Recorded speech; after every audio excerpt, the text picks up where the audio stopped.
Hello there. My name is Joseph Henry, and it is so nice to meet you. I've been waiting for just the right person to tell my story to, and I think that's you. So come on, lean in a little closer. I've got a secret to share with my new best friend. My ideas, they're kind of everywhere, hiding in plain sight. Let me ask you something. Ever pushed a doorbell? Ding dong. Yeah. Well, that little buzz, that little ring, guess what? That sound started as a tiny idea way back in my head. Yep, that was me. Hello again, best friend. It's true. My ideas are kind of like friendly ghosts, zipping around inside the wires of your world. So how about it?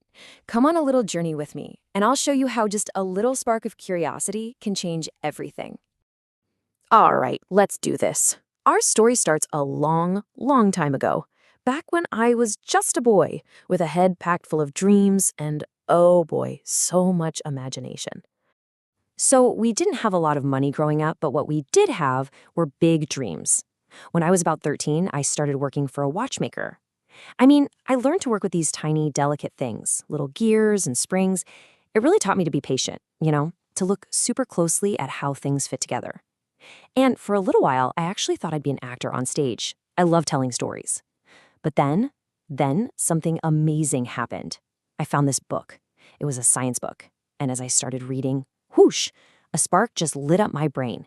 It was a whole new kind of story, all about how the world really works. And I knew right then and there, that's what I wanted to do. Okay, so that spark from the book, it got me started on my first huge project. See, at the time, there was this thing called an electromagnet. But, how do I put this? It was kind of weak. I just had this feeling deep down that I could make it better. I was so curious to see just how strong I could make it. And you know what? The solution was actually pretty simple. The old way just used bare wire, right? So you couldn't wrap it too tightly. But then I had an idea. What if I gave the wire a little coat, like a tiny jacket? I actually used silk thread from my wife's old dresses to cover the wire. This little silk raincoat was the secret. It stopped the electricity from jumping out, which meant I could wrap the wire super tight with hundreds and hundreds of loops. And do you have any idea how powerful that one simple idea turned out to be? My new magnet was so strong it could lift over 2,000 pounds. That's more than a horse. It was a world record. And it all came from asking that one little question: how can I make this better? So, this super strong magnet, it totally got my imagination going. I started thinking, okay, if electricity and magnets can lift heavy stuff, what else can they do? And then bam, another amazing idea hit me. I could use them to make things move. So, back in 1831, I built this little gadget. I called it my philosophical toy. Kind of funny, right? All it was this little metal bar that rocked back and forth, powered by my magnets. Now, it didn't really do anything, but it proved a huge idea. It was the world's very first electric motor. Seriously, every single motor that spins around in your world today, well, it's like a great-grandchild of my little toy. Okay, so this next part, this is what I think is the most important part of my whole story. See, I could have kept all these secrets to myself. I could have become super rich, but I didn't. I still believe that scientific discoveries belong to everybody. They're a gift to the world, not something you hoard for yourself. Think about it. An idea isn't like a pie, right? If you give someone a slice of pie, you have less pie. But an idea, when you share an idea, it doesn't get smaller, it gets bigger.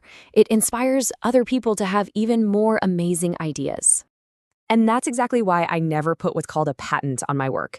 A patent is basically like putting a big lock on an idea so no one else can use it. But I wanted the opposite. I shared everything. I helped a fellow named Samuel Morse with his telegraph. I gave some encouragement to a young man named Alexander Graham Bell. Maybe you've heard of his telephone. I even helped build the Smithsonian Institution, a place created for the single purpose of sharing knowledge with the whole world. But sharing wasn't just about big inventions. It was about helping people, day to day. I was on something called the Lighthouse Board, and I used my science to make lighthouses brighter and to invent fog signals for sailors caught in bad weather. I wanted to make sure they could always find their way home safely. Because let me tell you, using what you know to help other people, that's just the best feeling in the world. So, my story, which started all that time ago, well, it brings us right here. to today, to you, my best friend. Just think about it for a second. My work on magnets, that helped lead to the telegraph, which helps lead to the telephone. And now, all these years later, it even helps with things like the wireless charger for your phone. Isn't that wild? It all connects. My entire adventure, this whole story, it all started with one tiny spark of curiosity from a book. One little question in my head. And so now, I want to pass that spark to you. What are you curious about? What problems do you see that you want to solve? What amazing, wonderful things are you going to imagine and create for the world? Because the next great story, it starts with you.